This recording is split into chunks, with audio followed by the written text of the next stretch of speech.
Salut tout le monde, j'espère que vous allez tous très bien. Écoutez, victoire du Paris Saint-Germain à Nantes. Dites-moi ce que vous avez pensé en commentaire de ce match. Moi, je vous le dis très clairement, première mi-temps, j'ai été en mode saturation. Ultra merdique, c'était n'importe quoi. La compo du 4-3-3, on va revenir, mais bon, déjà, Danilo, encore une fois, défenseur central. Dites-moi ce que vous en pensez. Moi, je trouve que c'est pas oufissime, Danilo, défenseur central. Il y a un moment donné, il a pris l'eau face à un attaquant nantais au niveau d'accrocher. Bon, le mec, il a pas cadré, heureusement. Et aussi, la 15e minute, aussi, Nantes, ils ont raté une occasion, mais vraiment immanquable. Sinon, bah, comme je dis, la compo 4-3-3, quand tu mets pas un mec qui a du ballon dans l'entrejeu, bah, ça peut pas fonctionner. Et c'est pour ça qu'en deuxième mi-temps, quand tu as fait rentrer Kais Ruiz, bah, Kais Ruiz, qu'est-ce qui se passe? C'est un mec qui a du ballon, il est dans l'entrejeu. Alors je dis pas que ça a été exceptionnel hein, cette deuxième mi-temps. Je dis juste qu'on a joué cohérent. Parce il y avait un mec qui était capable d'alimenter les attaquants. Première mi-temps, il n'y a rien de tout ça. Tu mets trois récupérateurs parce que Rafinha, pour moi, je suis désolé, comme je vous dis, c'est pas un titulaire en puissance. D'ailleurs, Rafinha, si vous l'avez remarqué, en deuxième mi-temps, il a joué numéro 9 parce que Mbappé a joué à gauche, Rafinha numéro 9, à droite Sarabia. Et en fait, Kais Ruiz était dans l'entrejeu. Et ça allait beaucoup mieux. Mais première mi-temps, les amis, les latéraux qui ne doublaient pas. Un peu plus Baker que Dagba, mais c'était pas assez suffisant. Première mi-temps catastrophique. Mbappé, bah ok, il a fait des passes décisives, il a provoqué un penalty. Alors l'Avare, excusez-moi, mais première mi-temps, il y a penalty. Deuxième mi-temps, pour moi, il n'y a pas penalty.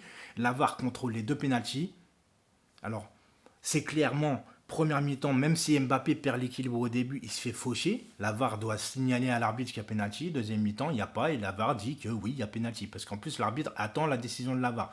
Donc ça a été un match n'importe quoi. Déjà qu'il y a le Covid, les amis, il n'y a pas de spectateurs. Et en plus, le Paris Saint-Germain en rajoute avec aucun fond de jeu. Et moi, j'en peux plus. Alors moi, je te dis clairement, je me dis, mais est-ce que je vais vraiment sortir un débrief sur ce match quand j'ai vu la première mi-temps? Parce que je me suis dit, si je fais un débrief pour les casser de la 0 à la 90e minute, c'est pas la peine. Maintenant, les amis, deuxième mi-temps, on a mieux joué, mais c'est la compo qui n'allait pas au début. Quand je vous dis qu'un 4-3-3, si tu joues en 4-3-3, déjà pour moi, c'est pas la formation de base avec les joueurs qu'on a au Paris Saint-Germain. Pour moi, tu dois jouer en 4-2-3-1. Oui, j'ai été un peu rapide là. En 4-2-3-1. Et si tu joues en 4-3-3, tu dois jouer avec un meneur de jeu en retrait, comme l'a été Kais Ruiz en deuxième période. Et je dis pas encore une fois que ça a été exceptionnel, mais c'est complètement ouf en fait de jouer cette première mi-temps comme ça en fait. Première mi-temps, quand il n'y a pas de relayeur, Mbappé, il fait du Mbappé en fait. Mbappé à gauche, bah, il compte sur sa vitesse. Sarabia, il est avec son pied gauche, tu sens qu'il n'a pas de pied droit. Qu'est-ce que vous voulez que je vous dise? Et Mbappé, je suis désolé encore une fois, mais les centres en retrait, t'as un problème mec. T'as un problème avec Kylian Mbappé. J'arrive pas à oublier cette finale à cause des centres en retrait sur Mbappé. J'ai encore revu cette finale. Centre en retrait, Mbappé il loupe deux fois l'occasion. Il arrive pas en une touche comme ça, il n'arrive pas. Alors oui, il fait des passes décisives, mais bon, c'est un attaquant, il doit faire plus. Je suis désolé, il doit faire beaucoup plus. Qu'est-ce que je voulais que je vous dise? Moiskin, bah blessé, encore un blessé. Et puis le reste, bah voilà, deuxième mi-temps, je vous dis, meilleure intention. Il y a eu bah, la sortie de Keane, l'entrée de Kais Ruiz, et puis c'est tout quoi. Qu'est-ce que vous voulez que je vous dise? Qu'est-ce que vous voulez que je vous dise? Un autre truc, avant de vous quitter les amis. Xavi Simons, c'est quoi le problème? C'est quoi le souci avec Xavi Simons les amis? Parce que je ne comprends pas. Xavi Simons, il ne joue jamais, il cartonne avec les U19. On le prend une fois dans le groupe, on ne le fait pas jouer, et là, il est mode fantomatique.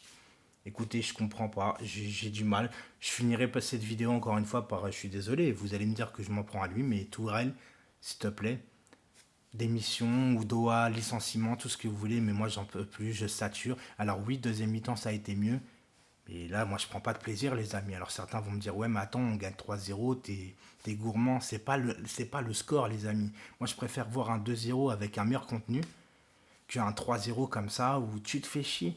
Parce que tu sens qu'avec ce jeu-là, tu vas pas aller loin. Tu vas pas aller loin. On a vu que contre Manchester, quand tu joues une grosse équipe un peu plus relevée, le niveau un peu plus relevé, tu bégayes. Tu bégayes parce que t'as pas les qualités d'un collectif. Et une équipe doit être collective pour gagner une Ligue des Champions. Il doit être collectif sur le long terme de toute façon pour être une vraie équipe de football.